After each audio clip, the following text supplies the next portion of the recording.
Wäre es nicht großartig, wenn es ein System geben würde, wo du all dein Leben mit organisieren kannst? Du vergisst nichts mehr, was dir mal im Internet über den Weg gelaufen ist. Sämtliche Bücher, die du gelesen hast, in digitaler Art und Weise sind zusammengefasst fast an Ort und Stelle und zum richtigen Zeitpunkt an richtiger Ort und Stelle, wenn du ein Projekt bearbeitest, welches gerade zu irgendwelchen Sachen, die du dir mal als Notizen aufgenommen hast oder Gespräche mit Kolleginnen und Kollegen dir abgespeichert hast, genau zu diesem Zeitpunkt aufploppt. Und gleichzeitig bekommst du eine Übersicht über alle deine Werte und Daten, zum Beispiel Schlaf etc. Hört sich an wie ein Second Brain, ist aber viel, viel tiefgreifender. Heute stelle ich dir mein Life Operating System vor.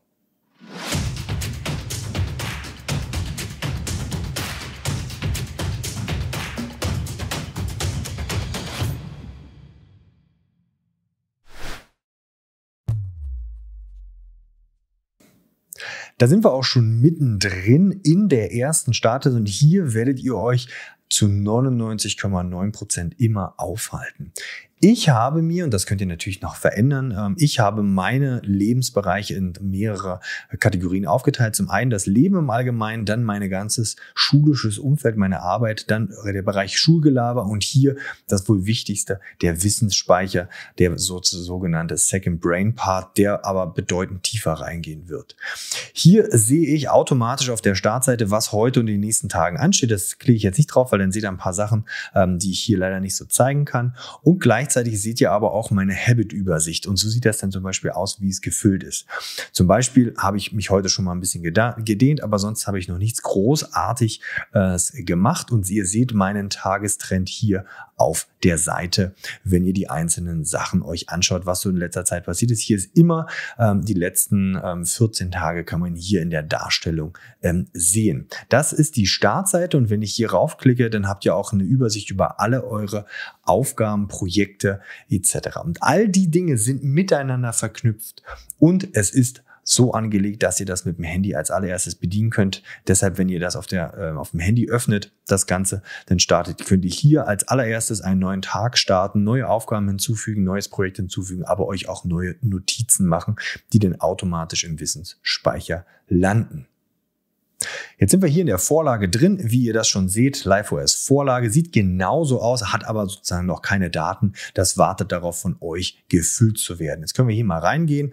In dieser Übersicht seht ihr automatisch, wie gesagt, wir sind hier auf der Startseite, wo ihr euch zu 99,9% des Tages mit all euren Aufgaben und Projekten aufhalten werdet. Das werde ich euch aber in einzelnen kleinen Videos auch nochmal im Detail erklären. Ich bekomme eine Übersicht, was heute ansteht, was überfällig ist, was ich vielleicht nicht geschafft habe. Ich bekomme eine Ansicht, was morgen, was noch nicht geplant ist und was in der kommenden Woche sozusagen ansteht mit einzelnen Listen. Und das ist alles miteinander verknüpft und funktioniert automatisch miteinander. Wir gehen mal hier die einzelnen Bereiche durch, gehen wir hier mal in den Lebensbereich rein, welches eine sehr, sehr große Datenbank beinhaltet. Hier könnt ihr zum Beispiel eure Reisen könnt ihr hier planen, wenn ihr hier rauf geht, dann könnt ihr euch eine Reiseübersicht haben. Ihr seht automatisch, wann euer Reisezeitraum ist, was die Gesamtkosten sind, das rechnet ihr aus und wann die Reise ansteht, wie viele Tage das auch sind. Ihr seht aber auch gleichzeitig eure Archivseite und könnt hier sämtliche Reisen, die ihr so getätigt habt mit euren Gesamtkosten und alles, was ihr so erledigt habt, hier finden. Wenn ihr reingeht, dann könnt ihr hier zum Beispiel einzelne Tage euch sehen und die Kosten aufsummiert und eine Übersicht bekommen, was ihr so ausgegeben habt. Schauen wir mal bei mir hinein, wie das Ganze so aussieht. Hier sind wir bei meiner Gesundheit und Fitness Datenbank meiner privaten. Da seht ihr, so würde sich das dann im Laufe der Zeit füllen. Wie gesagt, ich zeige euch das in allen einzelnen Schritten, einzelnen Videos, welches alles in das Template eingebaut ist, sodass ihr hier euch keinen Kopf machen müsst, wie ihr die einzelnen Sachen anlegen könnt. Aber hier seht ihr das Ganze dann mal mit Leben gefüllt. Ihr seht einzelne Trends. Ihr seht auch, was ich mir so vorgenommen nehme und Enttäuschungen, zum Beispiel hier ruhiger werden bei emotionalen Angelegenheiten, was ich daraus lerne, steht denn hier immer, dass ich hier zum Beispiel Liegestütze machen möchte oder mich dehne. All das sind einzelne Sachen, die ihr in dem Template vorfinden könnt. Gehen wir im nächsten Bereich. Hier, wie gesagt, ihr könnt hier einzelne Bereiche noch hinzufügen. Das ist gar kein Problem.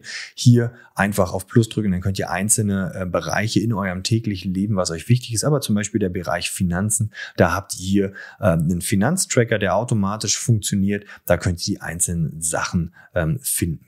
Gehen wir mal in einen weiteren Bereich rein, der interessant sein könnte. Hier könnt ihr eure Arbeit, aber auch zum Beispiel, wenn ihr Lehrerin oder Lehrer seid, könnt ihr hier alle eure Schul- und Arbeitsprojekte machen.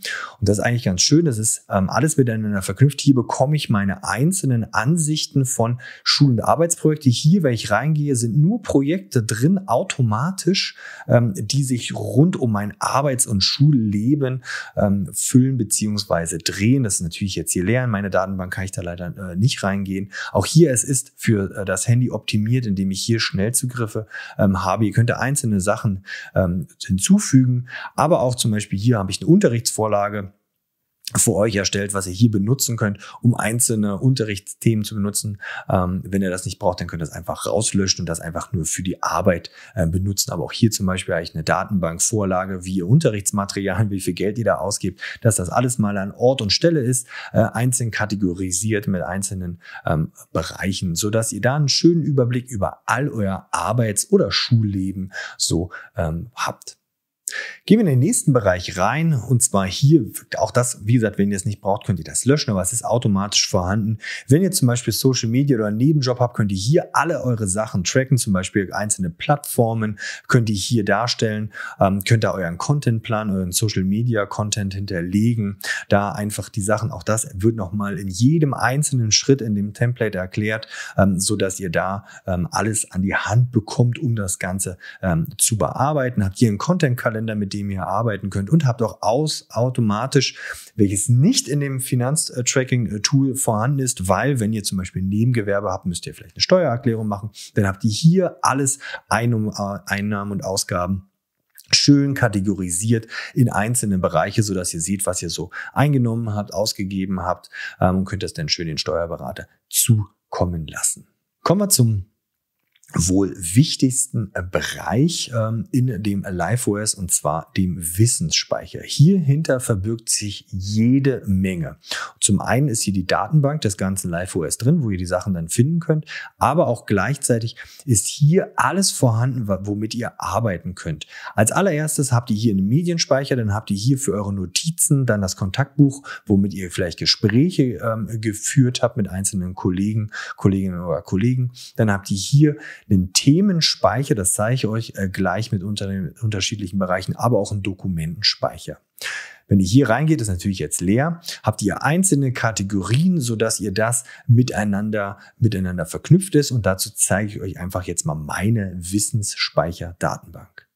So, sind wir hier in meinem Wissensspeicher. Ihr seht hier, ich habe hier noch eine Readwise-Verknüpfung drin. Da sind alle meine Readwise-Bücher drin. Das habe ich mit Absicht voneinander getrennt, aus dem einfachen Grund, weil nicht jeder Readwise hat und der Medienspeicher als solches auch funktioniert, wenn ihr Bücher darüber lest und die Sachen dort abspeichert, werdet ihr gleich sehen. Wenn ihr aber einen Readwise-Account habt, was das ist, könnt ihr hier nochmal euch genauer anschauen. Dann empfehle ich euch, hier eine extra Datenbank zu machen. Ihr könnt die beiden aber Sachen auch verknüpfen. Gehen wir mal hier rein. Und hier seht ihr schon, wenn ich hier auf alle Medien raufgehe, das braucht jetzt ein paar Sekunden, dann sind hier einzelne Podcasts drin oder zum Beispiel hier unterschiedliche Sachen, also zum Beispiel hier zu einem Interview mit Leonhard Sammer, was ich führen werde oder zu dem Zeitpunkt, wo ihr euch das anschaut, schon geführt habe. All das ist miteinander verknüpft, sodass ich hier hinten eintragen kann, zu welchem Projekt gehört das, zu welchem Content gehört das, und dass ich zum richtigen Zeitpunkt, am richtigen Ort die einzelnen Sachen wiederfinde. Ich zeige euch das mal an einem Beispiel. Ich kann zum Beispiel jetzt hier mal auf den Bereich, wo gehen wir vielleicht mal rein? Hier zum Beispiel. Hier habe ich unterschiedliche Themenspeicher. Hier habe ich einen schönen Tweet gefunden, welchen ich automatisch mit dem Webclipper abgespeichert habe. Der findet sich dann hier wieder, und der ist in unterschiedliche Themen, Unterrichtssachen drin. Und jetzt zeige ich euch mal, was das Coole ist, warum die Datenbank so mächtig ist. Deshalb gehen wir mal hier in meinen Content-Planer, in den Newsletter hinein. Ihr habt ja gesehen, einzelne Sachen. Und wenn ich jetzt hier zum Beispiel auf den 16.06. reingehe, habe ich hier schon einzelne Sachen drin. Aber ich habe hier einen Verweis zu meinem Datenbankspeicher. Der ist automatisch vorhanden. Wenn ich hier auf den Medienspeicher reingehe, ist automatisch, hier, der Tweet, den habe ich noch gar nicht in meinen Newsletter eingebaut. Und schon kann ich ihn hier mit einfügen. Es ist also alles miteinander verknüpft. Auch unterschiedliche Notizen und Hinweise, die ihr euch selbst gegeben habt, sind hier miteinander, interagieren miteinander. Ich zeige euch noch einen letzten Part, den ich euch da zeigen kann, um eine Übersicht zu haben, wie das Ganze funktioniert. Wenn ich hier auf die einzelnen Themen raufgehe, ist hier mein Themenspeicher. All das umfasst sozusagen mein Leben mit einzelnen Bereichen, die mich interessieren. Das kann immer wieder anwachsen. Ja, dann könnt ihr das kategorisieren. Und die Sachen sind miteinander verknüpft und arbeiten miteinander. Wenn ich hier zum Beispiel reingehe in den Bereich Gesundheit, dann sind hier einzelne Sachen aus dem Medienspeicher miteinander verknüpft. Ich kann sagen, hier aus dem Medienspeicher gehören die Sachen dort hinein, mit denen wir arbeiten wollen, wo ich viele unterschiedliche Dinge gelernt habe. Aber auch zum Beispiel bestimmte Notizen, die ich mir gemacht habe, sofern denn welche zu dem Bereich gehören oder unterschiedliche Dokumente. All das gehört immer zum Bereich Gesundheit und wird automatisch festgelegt, wenn ich hier einzelne Kapitel hinzufüge. Und ihr seht, das ist alles miteinander verknüpft und interagiert miteinander, sodass ihr da in dem Wissensspeicher nicht mehr verloren gehen könnte. Ich zeige noch einen zweiten Bereich. Wenn ihr hier in die Notizen reingeht, habt ihr auch jedes Mal unterschiedliche Vorlagen, indem ihr hier zum Beispiel die Meeting-Vorlage habt. Da kann ich euch mal zeigen. Hier könnt ihr dann euch anschauen, wer mit wem arbeitet. Und auch hier zeige ich euch die einzelnen Sachen nochmal im Detail. Jetzt habt ihr erstmal einen ersten Eindruck bekommen über die einzelnen Bereiche, wie das Ganze miteinander funktioniert. In weiteren Videos werde ich euch in diesem Template, aber auch hier, wie gesagt, in der Playlist, könnt ihr dort einzelne Projekte, gehen wir jedes einzelne Template durch, wie es funktioniert mit einzelnen Tipps und Tricks rund um mein Live-Design, wie das funktioniert, wie die Sachen miteinander interagieren, sodass ihr mit diesem Template sehr, sehr gut arbeiten könnt. Wenn ihr Fragen habt, haut einfach in die Kommentarfunktion oder schreibt mir an christoph@schulgelaber.de. Wenn ihr das Template haben wollt, natürlich findet ihr das unten in der Videobeschreibung.